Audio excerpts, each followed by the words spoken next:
Welcome back to another Daily Walk. Today I want to talk briefly about what you might call generational sin. And this is one of these things, I got to thinking about this. I was, finished the Bible and I restarted and a chronological. I'm reading through Genesis this week. I read through Genesis this week. And one of the things that struck me about it is a specific sin that Abraham did under the guise of a technicality, and then Isaac reported under blatant lies. And that is an interesting thing as we talk about generational sin. And like alcoholism comes to mind as one of these principles. And what we see in this scenario is the way this plays out in practical reality is that a person's raised in some circumstance or some lifestyle, and they kind of get to this idea and this habit of just following the patterns of their families. This is what some people say there is when you talk about, sinning to the third and the fourth generations. And this is maybe in a way where Ezekiel was getting at in, was it chapter 18, I think, where he's talking about the soul whose sins shall die, and then talking about the righteous man with a wicked son, or the righteous son with a wicked father. And he goes in there, uses all these examples, and ultimately says the soul whose sins shall die. Well, oftentimes these types of generational sins are carried on. It's why abusers tend to produce abusers. It's why alcoholics tend to produce alcoholics. And a lot of it has to do with just the way that people treat and manage and talk about and live with their sins. And this is certainly an interesting point, because oftentimes what happens is people do not recognize what right is and what righteous is from the various standpoints. And so one of the things that we start to see in terms of like psychology and families of origin and things like this is the sin you kind of grow up with, you perceive as being normal, and so you start repeating it. And that's an interesting thing. And as we look at what happens here in Genesis chapter 12, we see that Abraham is scared. Of course, he doesn't have faith in God that God's going to protect him and his wife and his family. And so what we see here is that he goes into Egypt, and we're looking at Genesis 12, 11 to 13. It came about when he came near to Egypt that he said to Sarah his wife, "See now, I know that you are a beautiful woman. And when the Egyptians see you, they will say, 'This is my wife,' and they will kill me, but they will let you live. Please say you are my sister, so that all may go well with me because of you, that I may live on your account." Now, as we'll see in a later on verse, that this is a technicality. While Sarah is Abraham's wife, Sarah is also Abraham's sister. Now, you might go, whoa, like West Virginia alley, no, but this is a common thing in that era. In fact, we see that as Isaac was not to take a wife among the Canaanites. He said, "Hey, go to my family and find for him among my people a wife." And then the same thing happened with Jacob as well. This is a common thing in this era.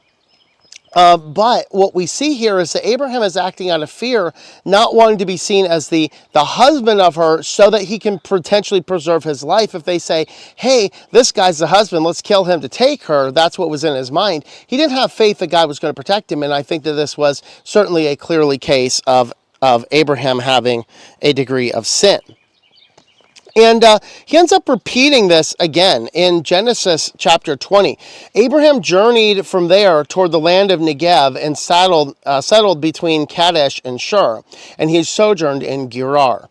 Abraham said to his wife Sarah, "She is my sister." So Amalek, the king of Gerar, sent and took Sarah. But God came to Amalek in a dream that night and said to him, "Behold, you are a dead man because of the woman whom you have taken, for she is married." Now, of course, it goes in this whole thing that Abimelech didn't know it, because Abraham says that, "Hey, this was my sister." In fact, in this discussion, when he questions later on in verse 12 here, it says, She actually is my sister, the daughter of my father, but not the daughter of my mother, and she became my wife.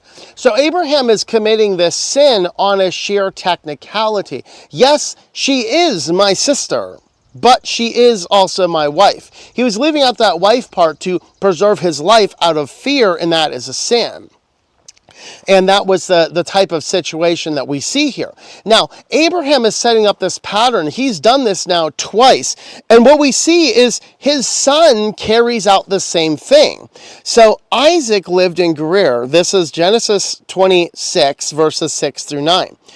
So Isaac lived in Gerar, and when the men of the place asked about his wife, he said, "She is my sister," for he was afraid to say, "my wife," thinking the men of this place might kill me on account of Rebekah, for she is beautiful. It came about when he had been there a long time that Abimelech, the king of the Philistines, looked out through the window and saw, and behold, Isaac was caressing his wife Rebekah. And so Abimelech called Isaac and said, "Behold, certainly she is your wife. How then did you say she is my sister?" And Isaac said, "Because I might die on account of her." Now, the difference here is that Rebekah is not Isaac's sister. Now, Isaac saw his father do this at least once, probably twice. Possibly more times it occurred.